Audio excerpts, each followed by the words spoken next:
इस दल के क्या राजनीतिक मुद्दे हैं और यह दल किस तरीके से आने वाले चुनाव में अपनी बातों को जनता के सामने रखती है, वो आपसे बात करेंगे।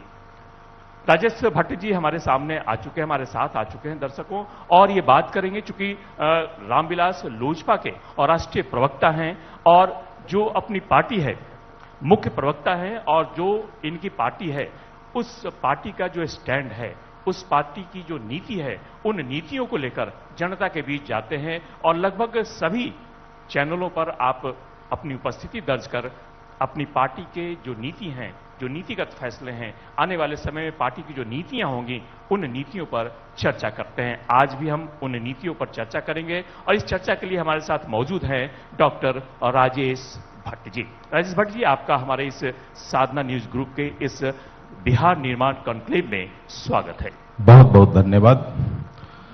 साधना ने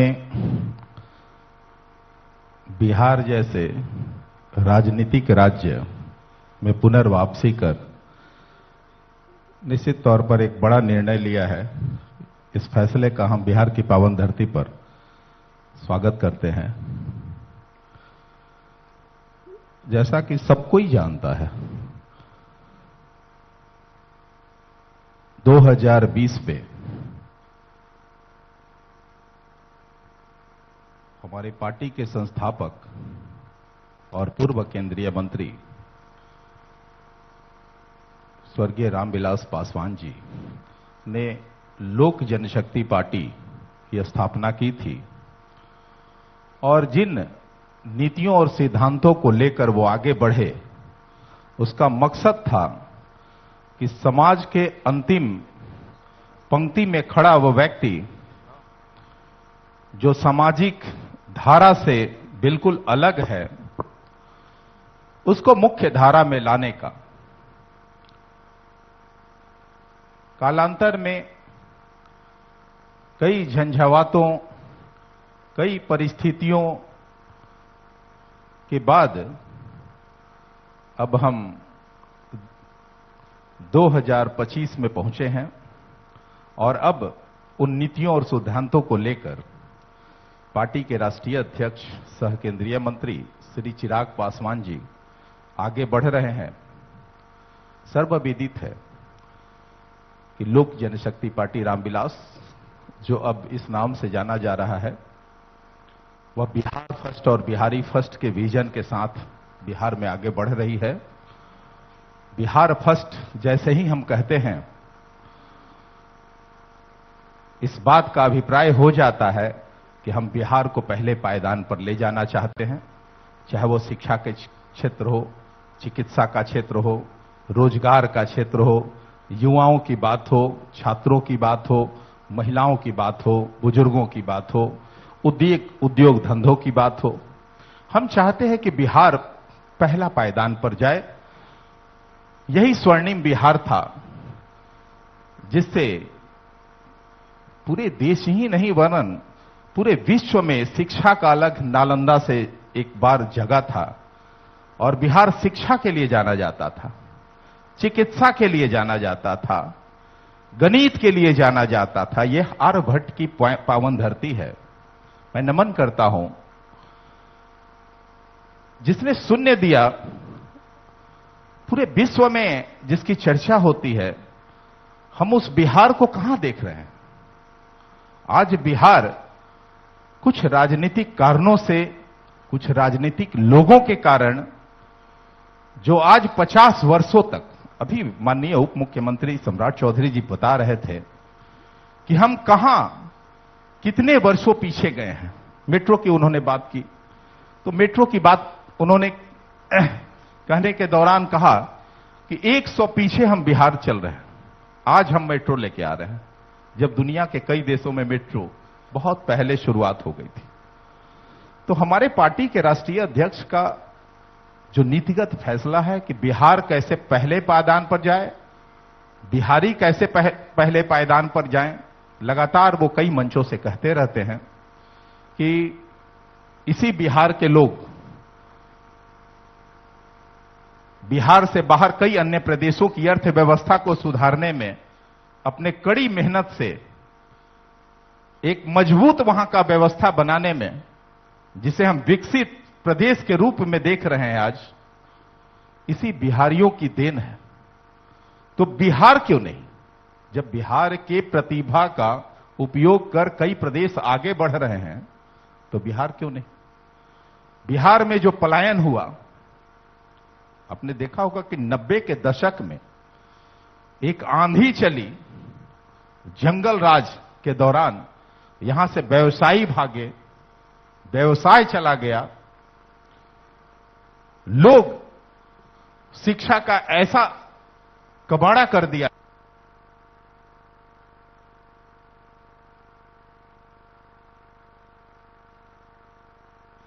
कि शिक्षा लेने के लिए भी बाहर जाना पड़ा और शिक्षकों को भी जाना पड़ा। हमारे पार्टी के राष्ट्रीय अध्यक्ष चिराग पासवान जी लगातार कहते हैं कि आखिर कोटा जो शिक्षा का आज हब बना हुआ है, वहां पढ़ने वाले बिहारी और पढ़ाने वाले बिहारी, तो वो व्यवस्था बिहार में क्यों नहीं? हम अगर यही वो संसाधन ला दें तो बिहार के छात्रों को पलायन नहीं करना पड़ेगा। हम कल तक दिल्ली जाते थे चिकित्सा के लिए, आज बिहार में ही एशिया का दूसरा बड़ा अस्पताल पीएमसीएच के रूप में जो डेवलप किया जा रहा है। तो इन्हीं बातों को लेकर हमारी पार्टी बिहार फर्स्ट और बिहारी फर्स्ट के विजन के साथ आगे बढ़ी और लगातार एनडीए की डबल इंजन की जो सरकार है, उसको मजबूत करने में हमारे पार्टी के राष्ट्रीय अध्यक्ष चिराग पासवान जी लगे हुए हैं। सचमुच आपने राजेश भट्ट जी ने जो कहा, दर्शकों मैं बता दूं कि हमारे साथ लोजपा रामविलास के मुख्य प्रवक्ता डॉक्टर राजेश भट्ट जी जुड़े हुए हैं और अपनी पार्टी की जो विचारधारा है, उस विचारधारा को आपके साथ साझा कर रहे हैं। सचमुच बिहार की जो सांस्कृतिक विरासत है, वह विरासत हमें बिहार को या हमारे बिहारी होने पर गर्व महसूस कराता है और यह इस बात के लिए हम आपके जो नेता हैं, वो नेता बराबर इस स्लोगन को देते हैं, बिहार फर्स्ट बिहारी फर्स्ट। लेकिन इस स्लोगन के साथ कुछ गलतफहमियां भी जो हैं, वह भी आपके जो घटक दल हैं या जो सहयोगी दल हैं, उनके बीच भी चली जा रही है। क्या ये क्या है? नहीं, देखिए कोई गलतफहमी नहीं है। हम एनडीए के एक मजबूत और जिम्मेवार सहयोगी घटक दल हैं और एनडीए कैसे मजबूत हो, हम इसकी परिकल्पना के साथ अपनी मजबूत तैयारी कर रहे हैं। बिहार में लगातार हमारे पार्टी के राष्ट्रीय अध्यक्ष कहते हैं, कई मंचों से उन्होंने कहा है कि हम 243 सीटों पर तैयारी कर रहे हैं। अब 243 सीटों पर जैसे ही तैयारी की बात हम कहते हैं, यही तो कंफ्यूजन ले आता तो है विपक्ष जो है बौखलाहट में कुछ अलग अलग बयानों को अलग अलग इंटरप्रिटेशन करने लगता है। मतलब यह है कि 243 पर जो हमारी मुकम्मल तैयारी है, देखिए है क्या कि गठबंधन धर्म में कौन सीट किस घटक दल को मिलेगा, यह कहना पूर्व से बहुत ही मुश्किल है। और जो हमारे पाले में सीट आएगा, चूंकि हम 2020 में हम अलग लड़े थे, तो हमारी कोई मुकम्मल पहले से फिक्स सीट नहीं है। तो हमारी कौन सी सीट हमारे पार्टी के खाते में आएगी, गठबंधन में जब सीट शेयरिंग को लेकर चर्चा होगी, तो जो सीट मुझे मिले मैं उस पर तो मजबूत रहूं ही, मजबूत तैयारी के साथ तैयार रहूं। और जिन सीटों पर हमारे सहयोगी घटक दल के लोग लड़े, उन सीटों पर अपने मजबूत सहयोगी प्रत्याशियों को,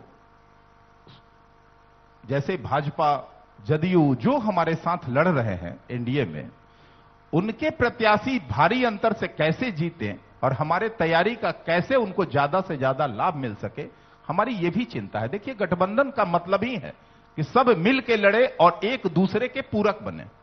तो पूरक तभी बन सकते हैं जब हमारी तैयारी मुकम्मल होगी, मजबूत होगी, और हमारी मजबूत तैयारी का लाभ सहयोगी घटक दल को मिलेगा। तो मैं समझता हूं कि अलायंस करने का कोई मतलब होगा। तो अलायंस का लाभ हमारे सहयोगी घटक दल को कैसे मिले, इसके लिए हम 243 सीटों पर अपनी मुकम्मल तैयारी, मजबूत तैयारी के साथ 2025 चुनाव में जा रहे हैं। और हमारे पार्टी के राष्ट्रीय अध्यक्ष ने स्पष्ट रूप से कहा है कि एनडीए में बिहार विधानसभा चुनाव 2025 में माननीय मुख्यमंत्री श्री नीतीश कुमार जी के नेतृत्व में हम लड़ने जा रहे हैं। डबल इंजन की मजबूत सरकार होगी और 2025 में 225 के पार एनडीए जाएगा। कुछ लोगों को गलतफहमियां हैं। अब देखिए, हमारे पार्टी के राष्ट्रीय अध्यक्ष दूसरे संदर्भ में कहते हैं कि 243 क्यों। अब कल विपक्ष भी उनका अनुसरण करते देखा गया है, जिस पर मेरी भी टिप्पणी आई है। अब तेजस्वी जी भी 243 की बात करने लगे हैं। अरे भाई, हम तो जानते हैं कि आप कांग्रेस को सल्टाने में लगे हुए हैं। ये जो एसआईआर का मुद्दा के तहत नौटंकी हो रही थी पूरे बिहार में, ये महज एक नौटंकी मात्र था, हो हल्ला मचाना था। और जब देख लिए कि देश के एक युवराज ने दूसरे को ड्राइवर बना के छोड़ दिया, तो फिर वो 243 की बात करते हैं। तो मेरा तो इस मंच के माध्यम से उनसे गुजारिश है कि अवश्य लड़े 243 पर, ताकि आप जो दम भरते हैं, वैसे तो मैं आप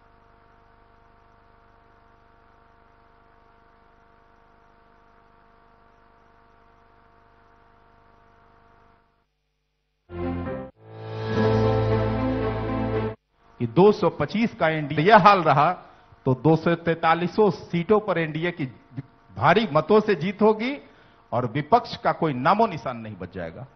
तो दर्शकों, देखिए, जो हमारे साथ रामविलास लोजपा रामविलास के मुख्य प्रवक्ता है राजेश भट्ट, इन्होंने स्पष्ट किया है कि जो 2025 में चुनाव होंगे, चूंकि यह चुनावी वर्ष है, तो सभी राजनीतिक पार्टियां अपनी बातों को, अपनी नीतियों को जनता के सामने रखती है। अब यह देखना होगा कि किस तरीके से जनता इन नीतियों पर कितना विश्वास करती है और किसके नाम पर मुहर लगाती है। लेकिन एक बात तो लोजपा रामविलास के जो मुख्य प्रवक्ता हैं, इन्होंने स्पष्ट कर दिया है कि जो 243 सीटों की बात आती है और इसमें जो कंफ्यूजन है, वह कंफ्यूजन कहीं भी नहीं है। और किसी भी जो एनडीए के घटक दल हैं, इन सभी घटक दलों में एकजुटता है। और भले ही वह कुछ सीटों पर लड़े, लेकिन उनके उम्मीदवार कुछ सीटों पर होंगे, लेकिन पूरी तरह से 243 उम्मीदवार इस पूरे एनडीए के घटक दल के हैं और उन घटक दलों के जो सहयोगी हैं, वो एक साथ मजबूती के साथ मिलकर चुनाव में जाएंगे। क्या राजेश भट्ट जी आपका? बिल्कुल। देखिए, एनडीए पूरी एकजुट है, एक उद्देश्य को लेकर चल रही है कि बिहार का विकास कैसे हो। यहां राजपाट से किसी को कोई मतलब नहीं है। हमारे पार्टी के राष्ट्रीय अध्यक्ष आदरणीय श्री चिराग पासवान जी लगातार कहते हैं कि मैं सत्ता की गोद में जन्म लिया हूं। जब से आंख खोला, मेरे पिताजी केंद्रीय मंत्री रहे, तो सत्ता को बहुत करीब से उन्हें देखने का मौका मिला है, सत्ता को समझने का मौका मिला है, राजनीति में ही वो घुले मिले हैं। तो लगातार ये बात वो कहते हैं कि कुर्सी मेरे लिए महत्व नहीं रखता, बिहार का विकास महत्व रखता है। बिहार कैसे पहले पायदान पर जाए, बिहार कैसे आगे बढ़े, बिहार कैसे विकसित बिहार हो। 2047 का जो देश के यशस्वी प्रधानमंत्री आदरणीय श्री नरेंद्र मोदी जी ने लक्ष्य रखा है विकसित भारत का, तो बिहार अगर विकसित नहीं होता है तो वो भारत विकसित नहीं हो पाएगा। तो यह हमारी चिंता है, मुख्य चिंता यह है कि बिहार विकसित भारत के साथ कदम से कदम मिलाकर विकसित बिहार के रूप में जब आगे बढ़ेगा, तभी देश की विकसित जो परिकल्पना के साथ हमारी एनडीए सरकार जो देख रही है, देश के यशस्वी प्रधानमंत्री जी की जो सोच है, उस सोच को संबल मिलेगा और देश विकसित भारत के रूप में देखा जाएगा। दर्शकों, देखिए, हमारा आज का जो यह मंच सजा है, यह मंच है साधना प्लस न्यूज के रिलॉन्चिंग का, और साधना ग्रुप के सभी चैनलों पर यह कार्यक्रम आप देख रहे हैं। आज इस मंच के जरिए सभी राजनीतिक दलों द्वारा अपनी बातों को आप दर्शकों के सामने साझा किया जाएगा। और चूंकि यह चुनावी वर्ष है, इसलिए सभी राजनीतिक दलों द्वारा इस चुनावी वर्ष में अपने अपने मुद्दों पर चर्चा होगी, बातें होंगी। और हमारे साथ इस वक्त चर्चा के लिए मौजूद हैं लोजपा रामविलास के मुख्य प्रवक्ता राजेश भट्ट जी। आपने जिस तरीके से कहा कि 243 सीटें जो हैं बिहार की, उन सभी सीटों पर एकजुटता के साथ जो है वह एनडीए इस चुनाव में जाने वाला है। लेकिन आपके ही सांसद द्वारा कई ऐसी तरह की बातें आती हैं सामने, जिससे जिस कन्फ्यूजन की बात कही जा रही थी वह एक बार फिर से कन्फ्यूजन हो जाता है। क्योंकि 2020 में आपके ही जो राष्ट्रीय अध्यक्ष हैं, केंद्रीय मंत्री चिराग पासवान जी, वो मोदी के हनुमान के रूप में सामने आए थे। क्या हनुमान का वह रूप फिर से आएगा या फिर मोदी के सच्चे हनुमान के रूप में इस चुनाव में एनडीए के साथ मजबूती के साथ जुड़े रहेंगे? नहीं, मोदी के हनुमान वह कहते हैं तो हनुमान की भूमिका में हैं। हनुमान की भूमिका इस रूप में है कि एनडीए से बाहर भी जब हम रहे तो आपने देखा होगा कि मोदी जी की नीतियों से, सिद्धांतों से, राष्ट्र के प्रति जो उन्हें के फैसले थे, उन तमाम फैसलों में हमारी सहमति रही। हम ऐसा नहीं है कि सत्ता में रहने के कारण मोदी जी के सिद्धांतों से हम सहमत रहते हैं। मोदी जी की जो विकसित सोच है, जो दूरदर्शी नीति है, उन नीतियों के हमेशा हम पक्षधर रहे हैं, सहमत रहे हैं, चाहे एनडीए में हैं, चाहे एनडीए से बाहर हैं। और अब तो एनडीए में हैं। अब हमारी सबसे पहली प्राथमिकता है कि भारतीय जनता पार्टी ही नहीं, पूरे एनडीए को लेकर हम आगे बढ़ें और एनडीए की डबल इंजन की मजबूत सरकार बिहार में बने।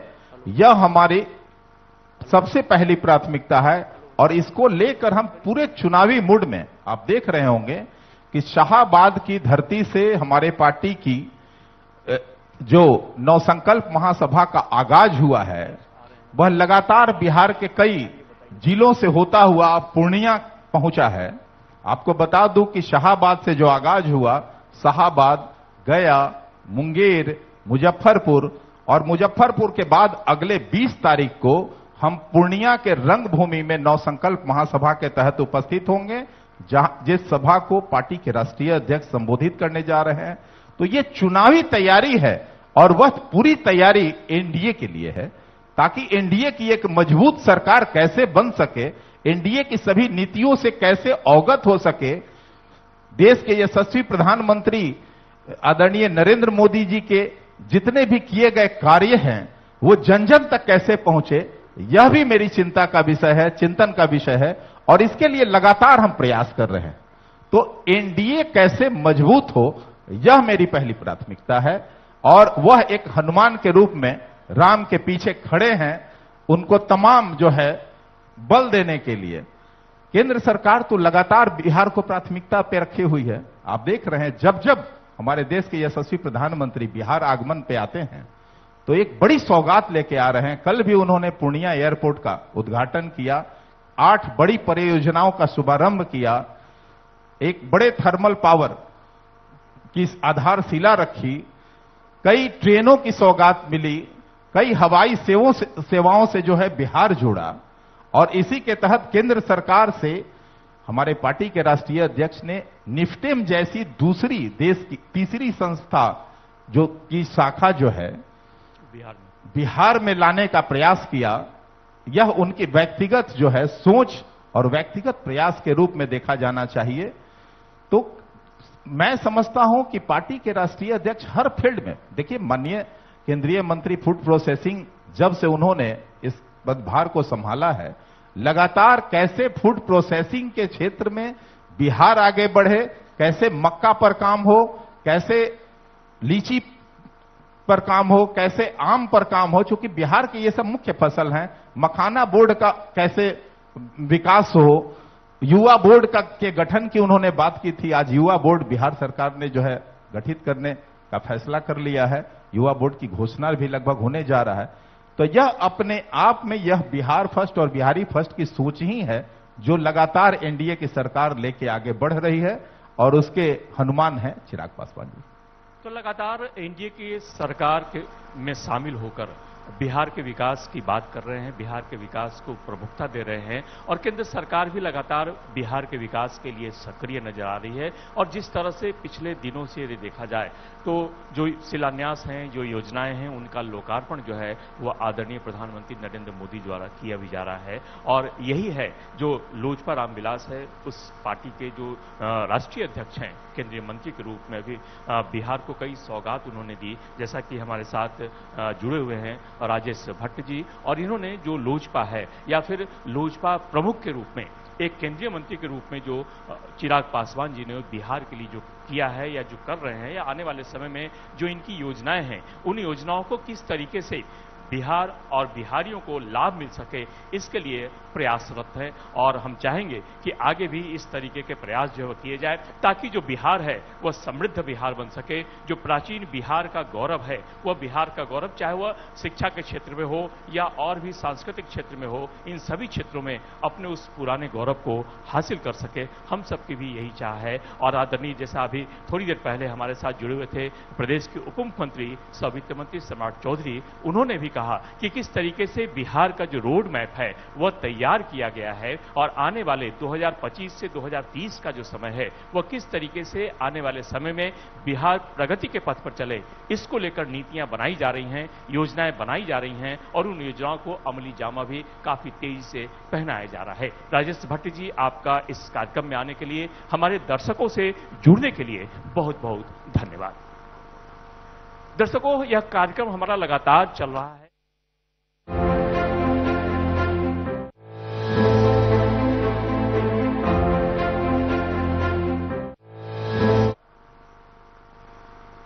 जो आने वाली शख्सियत है वह यदि देखें तो बिहार में एक नई ऊर्जा को लेकर पूरे बिहार में ये घूम रहे हैं। और हमारे बीच अब थोड़ी देर में मुकेश सहनी जी मौजूद होंगे, जो विकासशील इंसान पार्टी के सुप्रीमो हैं और जो इंडिया गठबंधन है उस इंडिया गठबंधन के एक मजबूत साझेदार हैं, और इस साझेदारी में बिहार के चुनाव में उतरने जा रहे हैं। और जो बिहार का जो विकास है, इस विकास को किस तरीके से आगे लाया जाए, किस तरीके से बिहार को प्रगति पथ पर लाया जाए, इसके लिए जो इंडिया गठबंधन है, उस इंडिया गठबंधन का क्या राय है, इंडिया गठबंधन की क्या नीतियां हैं, इसको हमारे साथ साझा करेंगे। और हमारे साथ इस बीच अब आने वाले हैं थोड़ी देर में मुकेश सहनी जी। दर्शकों, एक छोटा सा ब्रेक, और इस ब्रेक के बाद मिलते हैं और बात करते हैं मुकेश सहनी जी से बिहार निर्माण कॉन्क्लेव में।